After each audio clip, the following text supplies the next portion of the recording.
It's the internet, you're busy, so let's do this. Welcome to the GamesBeat Decides podcast, your weekly source for guys take your video games far too seriously. I'm your host, Jeffrey Grubb. With me is Mike Manotti. And I'm never busy. He's never been busy. He's just, somehow he just creates time. Just kind of floating around, you know. That's you're a mutant, and I've always said that, and I've always meant it as an insult, but you know, it's also true that you're capable of manipulating time with your mutant powers. So yeah, that's cool. I use it to catch up on shows I've missed. You just use it to binge watch Netflix. It's a noble use of your skills. Yeah. Mike, this is not our normal recording time. We're doing a special podcast because the Switch embargo for the preview phase is up. That's very different from the review phase in a few days. Yes, it's very different in that I need to try to read the damn embargo information and figure out what the hell any of this means.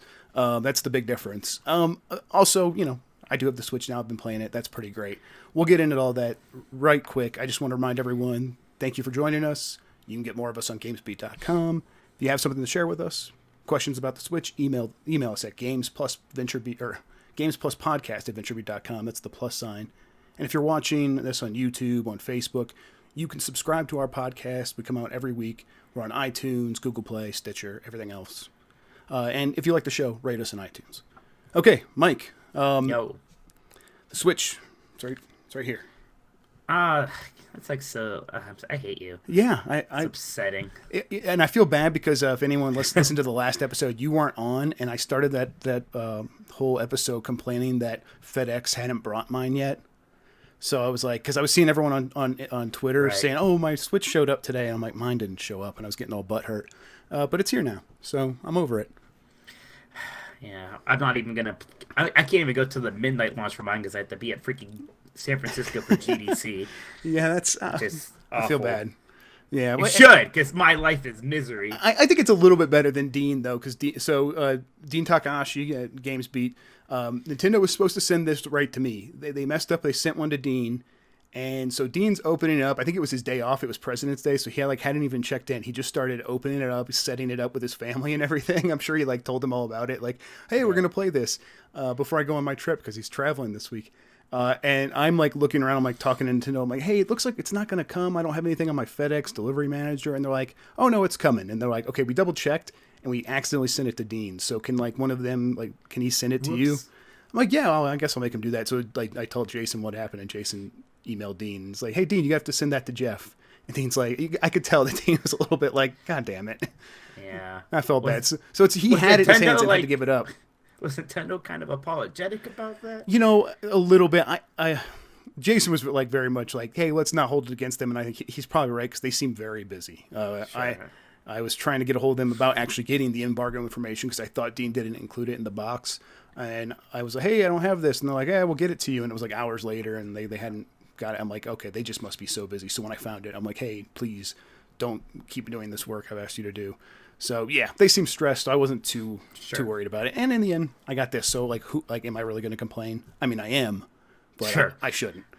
So what do you all have? What is part of your package? So I'm not going to unbox it because I've already done that. I think it's weird to box it back up and take it back out. So yeah, I just kind of want to know. Right. So yeah, let's go over it. So this is the hardware.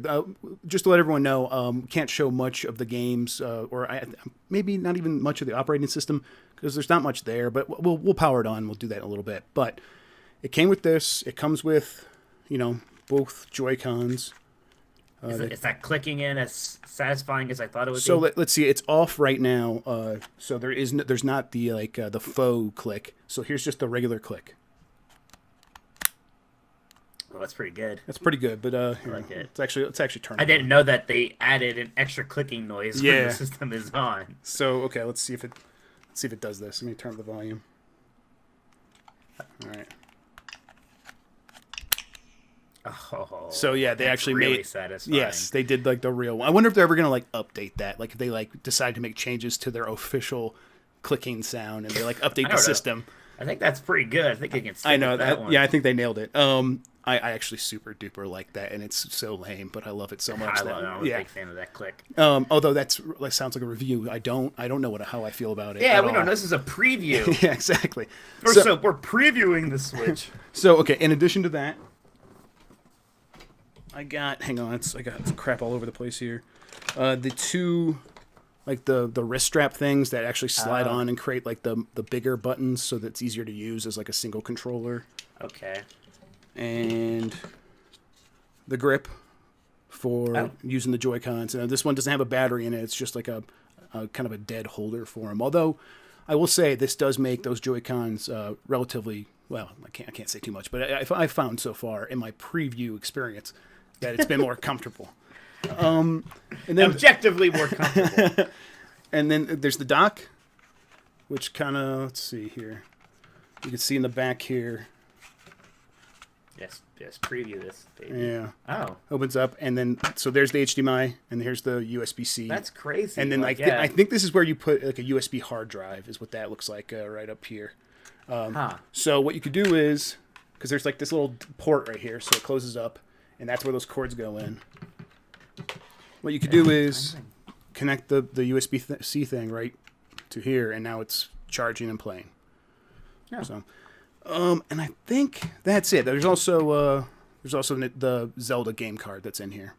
And is that the only game they sent you, Zelda? So far, yeah. I think they're planning to send more out. But I think like maybe 1-2 Switch would be the only other one that Nintendo would send out themselves. But we're gonna get some like indie games as well. So I mean, do you want to like kind of go over this and like kind of ask about what's on here itself? Sure. Like, how fast does it start up? Is it a pretty quick startup time on that thing? Yeah. So I think that's one thing that I have noticed as well. It feels very zippy. So right now it's in sleep mode. I got this like very reflective screen, so I'll try to do my best here. All Black Mirror on me. Yeah. So I just hit the okay. Actually, let me just. All right, I'm gonna hit it now. So it was like about a second. It's not bad at all. But like once you have the actual like software going, it pops in and out of games really quickly. Like let's actually wake this up. So this is like a lock screen. So if it is in like your bag or something, it doesn't turn on automatically unless you hit the same button over and over. And so this is only going to be, so just so people don't freak out, this is only going to be the title screen of Zelda. That's all we're really allowed to show. And I like here, let's go ahead and let's hit, so the home button's down here. You know what, Mike, I'm actually going to take over the whole screen with my camera. Oh, fancy. Yeah, just so people can get a better idea. But now they can't see my face. Yeah, well, that's kind of a benefit. And if you're listening on the audio version, I'll try to do my best to kind of explain everything that's happening here as well, because we'll put this up on the audio feed. So right now we're just looking at the Zelda, title screen, and I'm going to hit the home button, and it instantly takes me to this home screen. And I'm going to pull this shade down a little bit too. Does this whole thing remind you more of like a Vita experience in a way? I think so. I mean, it definitely there's definitely something to be said about its relationship to the Vita console. So, it is the inverse of the Wii U in a way. Like you have a screen in your hand, but it is portable and you can connect it to the TV. But once it's connected to the TV, you can't really hold it. You can't hold this whole device in your hand anymore. With the Wii U, it was kind of the opposite. You can't really take it with you. But when you were playing on TV, you could still hold this. And there's positives and benefits to that. But, again, we'll get into a lot of those later. But it feels like, yes, it feels like it's kind of Nintendo taking on and doing the Vita in a very Nintendo way. But still, yeah, very, very similar to what Sony did with that system. But I guess let's kind of go over just some of the different things that are like around the edges on this actual hardware. So right up here is where the game card goes. The Zelda's in there. I'm not going to open up. This is just a vent. I think the speakers might even be in here. Yeah. Like it shoots up. Does the thing ever heat up or anything? I haven't experienced that yet. So I have been playing Zelda. I played it until the battery died last night. I did get like the 3.5 hours that they said I was going to get. And I thought that was really respectable. I thought it was just fine. And during that whole time, the system never seemed like it was chugging, and it never seemed like it was getting overly hot. At least just not that I would notice. At least not where my hands were touching the system. Maybe it was somewhere else, but I never experienced it. Let's see. So, and here is the volume control. Here's the power button. Hitting that once does just kind of put it in sleep mode. And then you have the L and the R. It is taking me a little bit to get used to R being right here because my finger sort of just naturally rests on the bigger button. But that's like ZR or whatever. Well, yeah. So like, which one's kind of like the default? So I mean, like I think in like if you like let's just say like for a shooter like Call of Duty, right here this would be shoot. Oh really? I think like so. The other one should be shoot. I agree, and I think the developers are it's gonna take some time for them to kind of think about it, but I do think this would end up being shoot. Yeah. Yeah. So here is the kickstand right here. It works, but I found that I kind of wish it would go on a little bit more. So like like if I'm hovering over it is a tiny little kickstand. Huh? Yeah. And I did like I was trying to push it out more and it just flipped off, but it didn't break. Went right back on. So that was a relief. Underneath the kickstand, that is where you put the micro SD card. I don't have one in there right now. Oh, interesting. Yeah, I think I like that a lot because it's it's easy access. Let's see what else is on the edges here. Yeah, like I showed earlier, there's the USB-C port. Now this does work with like you don't have to use the Nintendo cord. So I have another USB-C cable. I plugged it in. I had it plugged into a battery pack and it was charging. I think it's hard to tell. Like it thought it was charging at least. It's hard to tell if like enough power is getting to it to actually fully charge it. And then here on the front, let's kind of get into it. Let me turn off this for now. So this is the home button. Hitting that will also wake up the system. And then over here is like the share button, and that's been taking screenshots. And I found that the screenshots instantaneously as well. It's not like you're going to hit that and the system's going to need to chug for a second to catch up. It just works. Like, is it just saving screenshots onto your device, or is it like instantly putting it on your Facebook if you want to? So it's like the PlayStation share button. So if those features, if that's a possibility, I wouldn't know yet because so far Nintendo has us on a very basic version of the OS. We can't get on the eShop.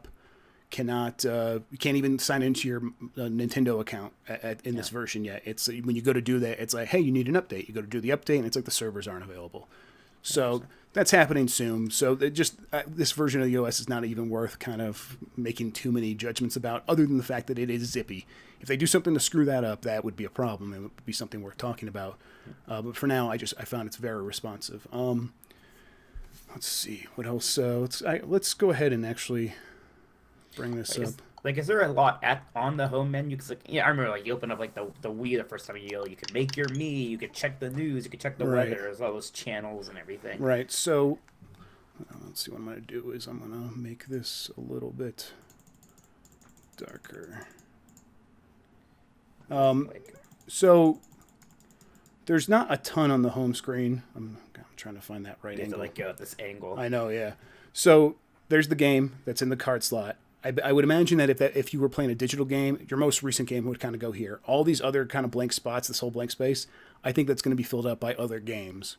Yeah. Then on the bottom here, there's just there's news. And brings Please inform me. I know, Is this real news or fake news? This is fake news, capital letters, all capital letters. And yeah, so it's basically just Nintendo telling you, hey, we have an eShop. Hey, here's how to play on the TV. Here's how to do a bunch of other stuff. Then if you try to go, I love these sound effects just in general. So yeah, and again, another thing, Nintendo. It's all very Nintendo. The sound effects, the superfluous sound effects of clicking in and stuff like that. I'm really hoping the eShop music is on fire with this thing. But again, you click on the eShop. And it doesn't. Hey, go stop that. Yeah, it doesn't do anything. They still have not said much about the eShop or anything about a virtual console. No, I'm so curious to see what this thing's going to look like, and so yeah, they haven't talked about it at all, and we can't see. It's all kind of. Is it strange to you that you have this system? Yeah, it hasn't registered yet. A little bit. I'm playing it, and it's and since I can't talk too much about it, like right now, it's like okay, this is starting to settle in because I can talk about it with you. You're asking questions, and I'm like, oh, okay, now I know stuff because I have firsthand experience. But when you're in that vacuum of just playing it, it's like, okay, I'm playing Zelda on the Switch. What does that mean in relationship to anything else in the world? It's hard to put that into perspective because you can't really talk about it with anyone else. Mm-hmm. So it has been weird. I'm not going to show this too close, but these are some of my Zelda screenshots. I've taken magnify, enhance. I've taken 77 screenshots. Enhance. I'm actually really happy with the screenshot functionality. It just works. It's real good. I'm hoping that when they do the video, it's just as well implemented. So let's back out. There's the ability to add more controllers and things like that. Nintendo didn't send a Pro controller unless they sent it to Dean, and Dean just kept it. Yeah, and then there's there's the settings, and I did another video about that. There's not much there, and the sleep mode.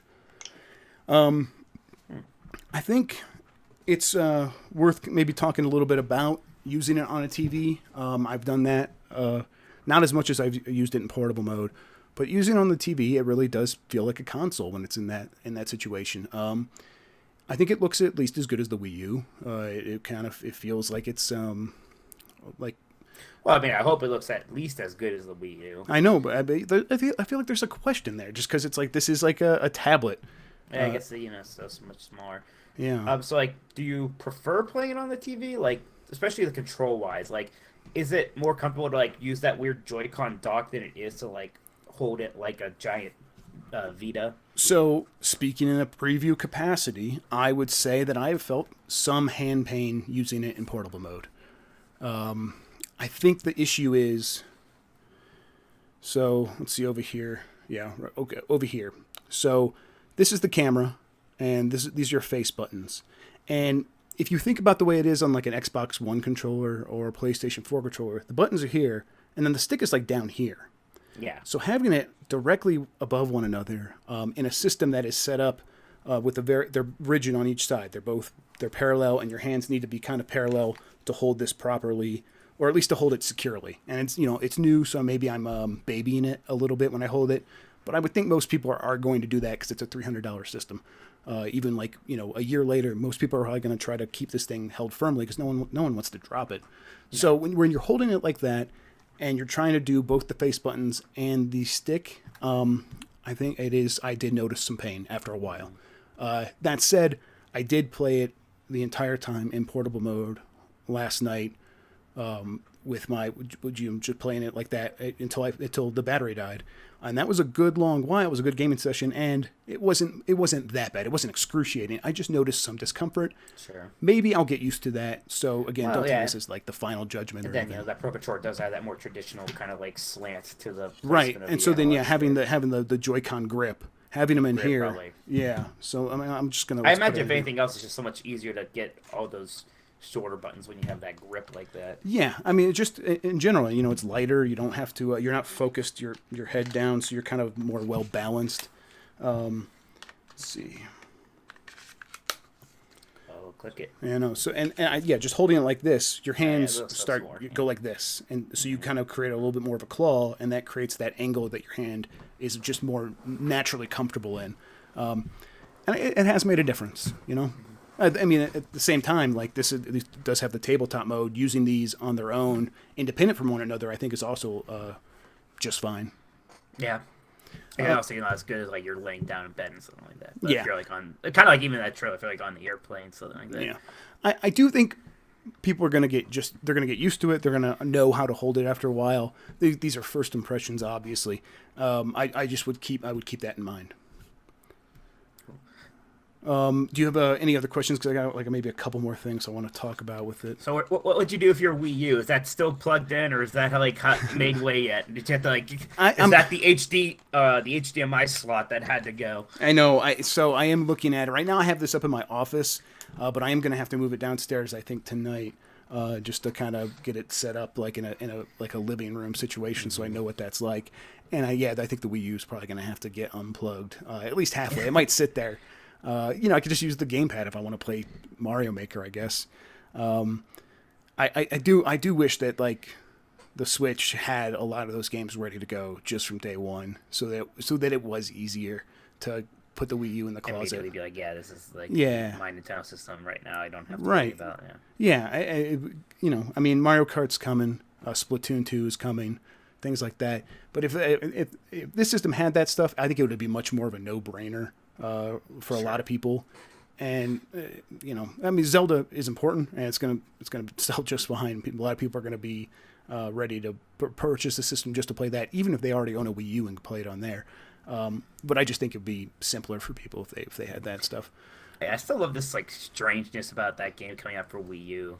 Yeah, I mean, yeah, that's so Nintendo. It is Yes. strange. I think I'm gonna try to buy a copy just to have it because I feel like it's gonna be rare in a bunch of The years. GameCube version of Twilight Princess is kind of rare now these Yeah, it days, is right? Now the absolutely. difference there is that everyone likes the GameCube. Yeah, for real. That's gonna be the version And- to that's the version to have played. I think this time around, not sure one way or the other. I think it's gonna be oh just yeah. fine either way you go. Right, yeah, it's not like it's like the tacked on motion controllers Right. and stuff like that. So, like, I mean, do you still get the kind of the Ghiblies when you're unboxing a system for the Yeah. first time? Was that fun? Yes, it was. It was like, oh man, it finally. Like I said, I was like in a bad mood because it hadn't come earlier in the Right. week, and so when it finally did get here, and I was watching the FedEx tracking and stuff, and I heard the doorbell ring, I like ran downstairs and got it and unboxed it immediately. Immediately got it all kind of set up, and it was like, wow, it's very cool to be like, because I mean, how many times in our lives have we opened a new Nintendo system? Just a handful. Right. So and to me it was always special. I mean, like one of my And best birthdays was getting a NES when I was 5, and my parents had me do this like whole like follow these clues until I found it. So yeah. did you have any hands-on time with it until you got it just No. now? No, So this that's is the pretty first neat. time I played it. Because like the Wii U, I played that thing at a few shows, but by the Right. time I got it, and I kind of took away from like, oh, this tablet thing is so it's like I kind of knew what it was. And Yeah. now I just had one. Right. Yeah. If anyone that was paying attention, and especially anyone that was going to industry events for the Wii U, understood what that system was. Even if Nintendo did a bad job of explaining it to everyone else, we all knew exactly what it was, and so it kind of, for the people who should be the most excited, it was definitely downplayed. I think in this situation, I think most people are going to be, you go to that midnight launch. On the I wish I could. I know. I honestly feel super bad for it because that sounds like it would be a lot of fun I to be know, like, because like not like most people are gonna have like someone else driving. Like one of the people who's gonna buy the system is gonna be driving. You might like honestly just get the system out in the car and get it going like on the way Right. home. And to me that's like super. I don't know. It's super exciting that the thought of like people doing that and getting Zelda going and starting that and everyone playing Zelda all the time on the go, no matter where they are. All at the same time. It's just a really interesting prospect for kind of the way that people talk about games and the way people experience games. Do you think this is like the because I mean you've reviewed some of the like the Vive and the Rift. Is this the coolest kind of unboxing moment for you since you've been reviewing or a game journalist? I mean you've done have you done the other consoles? You reviewed the PlayStation 4 for us, didn't you? I did the PlayStation 4 Pro. I can't remember Okay, if I not did the the PS4. Pro. Maybe I did do the PS4. Okay, It's been a long time now. I think that yeah, that's 2013. It's 2017. Yeah, isn't it weird how old Time those systems are flies. now? Yeah, that it is really weird because those Like the Wii U is made it to 4 years. The PlayStation 4 Right. and Xbox One are And not that far behind from that. like now. in the early days of consoles, like right now, we would be in like what we would consider the later stages of these We'd be consoles. getting ready for Donkey Kong Country. And Right, stuff, yeah, you know? no joke, yeah. And we'd be like in magazines, we'd be reading about the next systems and not really caring so much about what we have, and it's so different now. Yeah, it is. But okay, putting in perspective of all the things that I have played and unboxed and tried, there was something at the time for virtual reality, but I do think that having a new Nintendo system in this day and age is it is the most special. A part of it is just having the Zelda game to put in there, the Zelda game that I think I've been waiting for a really long time. Like it's even. I liked Skyward Sword. I loved Link Between Worlds, but in a way, I feel like this game is bigger than any of those. They've done a very good job of like making sure people understand that this is like kind of a different thing, right? Right. Yeah. Exactly. Which is cool. Yes. And so having that's part of it. But this is also the system, and I think a lot of Nintendo fans have wanted for a very long time. Right. We've always said like if Nintendo is retreating in any way, they should retreat to a place where they are combining their portable and their home consoles into one. They can do something that's powerful enough and it makes sense. And to have it in something that, from my early experience with it, feels very high quality in terms of the user experience, the build, the things like that. It is, yeah, it's special. I would say. That's cool. I guess some of the things I would like to point out. Just actually one big thing. It is long. Yeah. And I think that let's just do it. I'm going to put it in my pocket, Mike. Let's just show people what it looks like. Oh man, it'll be in deep pockets. I know. Here, I'm going to do it. We should play like some music, like boom, chicka, boom. Here it comes. All right. I mean, so it's in there-ish. It almost is. went a little further than I would have expected. Maybe those are some big pockets, though. To be fair. Yeah, I mean, You're clearly not comfortable. No, yes, that's the thing. I think it's not comfortable, and I think the big part of it is the sticks. So. Oh God, yeah. So it's like sticking out. You can't really see. Right, it, but it's like I don't know if you worry about damaging. Like clearly, it's not a pocket portable system. Right, it's going to be something you put in your bag. And like do you sit on a bouncy ball at work? Sometimes I am right now. Yeah. Jesus, Jeff. I don't want to sit in a chair all day. I want to be like active, man. I got to stay active. Okay, continue with the God. Yeah. So oh shit. Oh, I'm back. Yep, there you are. We have the combination. And the music's playing again. I forgot it was going to do that. Oh well, I don't care. So Mike's back music. So yeah, it is. Yeah, like I said, it's tall. It feels weird in the pocket. Like I don't think I've ever had a portable that I personally hated having in my. Well, I didn't love having like a 3DS XL in my pocket, but I didn't mind it, and I did do it all the time. I could do that. I took it everywhere. It kind of reminds me, yeah, like the 3DS I always take everywhere. And again, this kind of reminds me of the Vita, where I never put my Vita in my pocket. If I'm taking my Vita with me, it's a longer trip, and I have like my case for the Vita, and I put my Vita in its case, and then I put that in like my carry-on bag, right? Or like like my satchel that I'm like carrying around the conferences I'm working at, if that even. Right. So this is definitely more of a extended trip portable. Yeah, I think. It's not something like I'm going to a movie theater and I can play like 10 minutes of Zelda before the movie starts during the previews. Yeah, exactly. Yeah, no, it's not that. You're not going to, I don't think you're going to do that. That's right. If you are a commuter and you have a bag that you take to work every day, you'll do that. I think you should. It's an expensive system. If you drop it, you're going to be bummed, but people bring their iPads with them and it's the same thing.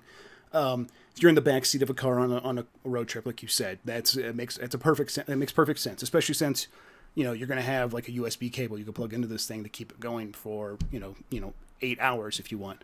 And I resist the idea that the battery life is what's preventing it from being a portable system. I think the 3.5 hours to play Zelda was just fine. Like I felt like I was just kept going and going. It's not the best, but it was just fine. It's not the barrier here. The barrier is the size and the sticks sticking out and things like that. And if you can get over that, if you are a person who carries a bag everywhere, I think it's not going to be an issue. Right. I mean, that's just the trade-off. Like, an ideal portable system is something very much like what the Game Boy Advance SP started with, the whole clamshell. Right. That stuff. And I think, and it feels like they didn't want to do that with this, and it feels like they could have. Like, the big reason it's so long is because, they wanted to have these Joy-Cons that come off and set this up in tabletop mode and have 2 controllers. If they didn't force that kind of aspect to this, I feel like they could have done a design of this same system that was, more compact, made more sense to go in your pocket and things like that. But they didn't want to do that, and so maybe they do have something in mind down the line for a SP version that does fit your pocket a little bit better. The Switch SP. Yeah, I think that's totally likely. There's no reason not to. Yeah, I mean, and I think that's one of the other things I'm realizing about this is it is the Nintendo console where it has all of Nintendo's high quality, AAA console games, and it's on a system that I think for Nintendo fans, they will be more willing to upgrade on a year or every other year basis, like we have with our handhelds. Like, I mean, I don't know about you, I bought a lot of 3DSs, a ton of 3DSs. Oh, yeah. Yeah, so like in every new big revision, for the most part, I was right there along for the ride. I went from 3DS to 3DS XL. I got a new 3DS. Like God, just the whole DS brand in general, like what the DS Fat, the DS Lite, the DSi, totally. the 3DS, there was a 3DSi 3DS XL, yeah, and then the new or 3DS DSi XL, yeah. God, yeah. So I've bought at least like 6 DS systems. Same here, at least. So I think that business model is going to apply here, where Nintendo comes out with a shiny new version in 2018, and you and I, we go out and we buy that, and then we either give these to our, to siblings, to cousins, we sell them on Craigslist at a discount to put more on the channel so Nintendo has more people to sell software to. And at the same time, we're still playing Nintendo's biggest games. Right. Yeah, that's kind of. I think that's what it means to combine both. That's what the Xbox One and PlayStation 4 are doing. Now, yeah, they want to do exactly that, and it's people are having a harder time swallowing that, I think, than they will the idea of upgrading this. That's what it seems like, and I think that's what Nintendo, for them, I think that's what this means to bring the home console hardware together with the portable hardware. So yeah. Cool. Yeah. Yeah, it's like I'm trying to what can I ask you in a preview capacity? I know. Like, well, I also can't ask you how is Zelda. Well, we could do a preview of Zelda tomorrow. What's a preview of Zelda? I don't know. You can't review it. Oh my! The embargo for that one is actually absurd. When I actually am having a hard time of wait, I can have this equipped, but I can't have that equipped, and I can show this, but I have to play for several hours before I can do that. So yeah, that's it. That's a whole thing. And I know you're not going to want to see a lot of that before you play, so I might just do that by myself. It's going to be I'll have that up. This is going up on Thursday. I think the Zelda goes up on Friday, and then next week we can actually review these things. In which case we'll be back. I'll probably end up saying a lot of the same stuff, but maybe more definitively by then. What are you allowed to say when the embargo is? There's a review. There's nothing in here that says I can't. I don't think so, and I think people should know Get that your stuff. lawyers. I know exactly. So let's see here. This is for the Nintendo Switch hardware and accessories. The preview embargo, obviously February 23rd at 6 a.m. Yeah, that's tomorrow. What's the embargo for telling when the embargo is? I know, yeah. There was one of those for something once. That was one of my favorite things. The review embargo for the hardware is March 1st at 6 a.m. Pacific time. And then, let's see, the coverage may not be. So, yeah, and any, teardowns or, looking into the system itself or the dock, that's not until March 2nd. And then Zelda is... preview coverage, February 24th, 6 a.m. Pacific time. And then at the last page here it says March 2nd at 3 a.m. Pacific time for the review. Oh, so do you think you're going to make that? Yeah, I do. You got a lot of Zelda to play. I know I do have a lot of Zelda to play, I can play it on the toilet. Yeah, it's true. We should talk about that. It works. Mike, it works. It works in the bathroom. It doesn't shut down and say warning, warning. I could tell you. Yeah, that's right. Because I love at home portability. Yeah, me too. And I kind of thought that would be a thing with the Wii U, and it just was not. It just never really worked very well. You had to be in the same room, and even then sometimes I would have that lag or the stopping and the whatnot. Mm-hmm. It's just kind of a weird system. So yeah, that's so much of my portable gaming is honestly just done at bed. Specifically, I love to play a little bit of some old JRPG on my Vita every night. Yeah, just finished Trails in the Sky yesterday actually. And I think this system's going to be perfect for that kind of stuff. I really hope that I'm seeing a lot more JRPGs indie developers support it, and I'm just honestly just bring all of those games that are on Vita over to this right now. Yeah. Man, I wish Persona 5 was just going to come out on this thing. I know. I wish it could have gotten on I wish Nintendo could have had some foresight to really early on be hey, we need to push for that. Persona 5 is day and date on the Switch as well as the PlayStation 4 in America. Yeah, it always feels what are they doing if they can't do that and they can't get Monster Hunter on day and date and stuff? So, but we're getting some sort of Shin Megami Tensei game eventually. Right. But, whichever one it is, who knows? Yeah. So it definitely feels like an ideal platform for that kind of experience. And like I said, I did play it in bed for a long time last night, and I really enjoyed that. And, the screen was dim enough that it actually didn't bother my wife. She was right over there, and it was totally cool. It was great. And so my confidence in being able to finish Zelda is greatly increased because I don't have to okay, I got to go downstairs, set up get the TV and get all that stuff, or get close to it with the Wii U, and I can play anywhere in my house or anywhere I go. Honestly, I did take it with me outside of the house, and it works. Yeah. When I had the Horizon review embargo, it was this past Monday, but I was leaving the Friday before for a trip, so I was just spent that whole week just playing that thing. And it is something when you're on sitting on your couch in front of the same TV for kind of 6 hours every night in a row, you're oh god. Yeah, it kind of gets it wears you down. As much as playing video games can wear you down. As much as that was a great game that I enjoyed playing, it's still just god. Oh. And I guess that's kind of actually one of the bigger points. I feel it feels like the way I want to be playing games these days. Not just Nintendo games, all games. I wish that this, it's powered by NVIDIA. I wish I could stream my PC games to this thing. It would be really excellent if I could just play my awesome looking Hitman on my GTX 1080 stream to this thing, because there's no reason it can't, other than the fact that Nintendo doesn't want to support that. Isn't that what like an NVIDIA Shield can do? Yeah, and this is the same hardware as an NVIDIA Shield. Right. This is basically kind of the Nintendo NVIDIA Shield. Yeah, it really is. But yeah, we're going to be back with the review real soon. So if you have questions between now and then, if you want something specific answered, games+podcast@venturebeat.com. We're going to get all that answered for you. Mike, anything else? Any other questions? Anything we should touch on before we go ahead and wrap this up? No, I just, the next time there's some sweet Nintendo or whatever thingy, I better be assigned that one. See, this is what happened. You got the Nintendo, the NES I did get Classic. the NES Classic, and that was cool. But it's not as cool as the Switch. No, I agree. Yeah, so I'm like, haha, that favored me, this back and forth thing.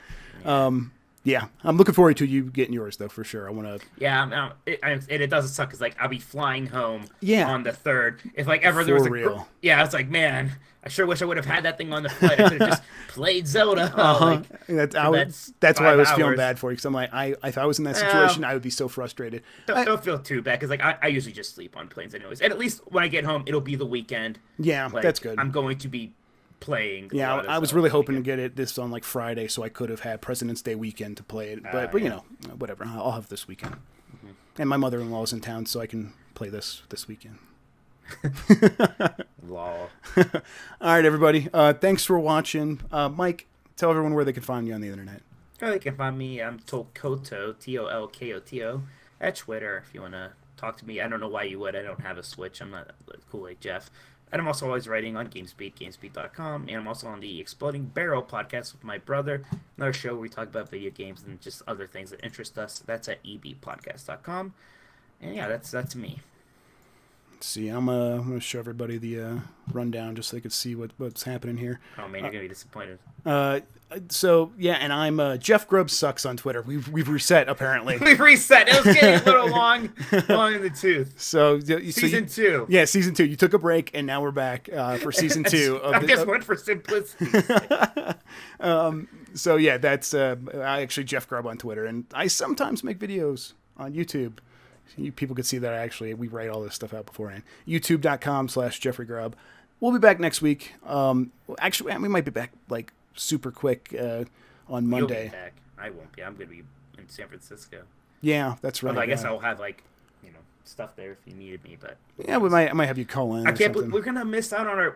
Me and Jeff have this tradition we love whenever we have to go to San Francisco, which is a lot, where we just go to the Cheesecake Factory in Union Square because we specifically go because people are like, there's such great food in San Francisco. Where are you guys going to go? And we're like, we went to the Cheesecake Factory 3 nights in a row. Yeah, we kind of do it as our way to rebel against San Francisco and all you San Franciscans and all your, and the way you insist upon yourselves. Yeah. And the way you get really mad if we call it Frisco or SF or anything else. I honestly don't know what to call it to make them happy. So we're going to go to the Cheesecake Factory and just say, fuck it. So yeah, I'm bummed about missing that too, but I'm gonna see if there's someone that can take you. I'm still looking into that. So oh man, I know, we'll see. You're finding me a play date. I know, yeah. I gotta keep you entertained. I feel responsible for you. You're not wrong. All right, everybody. Thanks for watching. Thanks for listening. We're gonna be back soon. Talk to you then. Bye. Hooray! Let's see, there's something.